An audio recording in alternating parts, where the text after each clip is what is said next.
Hey guys, তো রাত 10টা বেজে গেছে আর এত গরম লাগছে, আর ঘরে একা একা একদম ভাল লাগছে না। এখানটা অন্ধকার, দেখাতে পাচ্ছি না, আলোটা জ্বালায় নিয়ে দেখো আমার মা দাঁড়িয়ে আছে এখানে। মা, তোমাকে পুরো ভূতের মতো লাগছে দেখতে। মনে হচ্ছে ছায়া মূর্তি। তো দারুণ হাওয়া দিচ্ছে আজকে, কিন্তু হাওয়াটা ভালোই দিচ্ছে বলো মা। আর ছাদে তো জামা কাপড় মেলা থাকে, তাই সবসময় দেখানো যায় না। আর এপাশটাও পুরো মিলটা একদম, ঘরে একা একা বসে বসে ভালোও লাগছে না।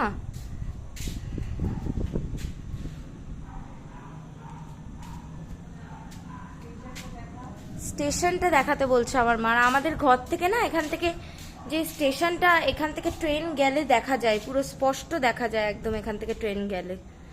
এই বাড়িঘরগুলো যখন আগে হয়নি তখন আরো পুরো স্পষ্ট দেখা যেত। আর দুর্দান্ত হাওয়া দিচ্ছে আজকে ছাদে বলো মা। আমি তো টেনে টেনে তোমাকে আনলাম, তাই তুমি এলে, তুমি তো আসতেই চাইছিলে না।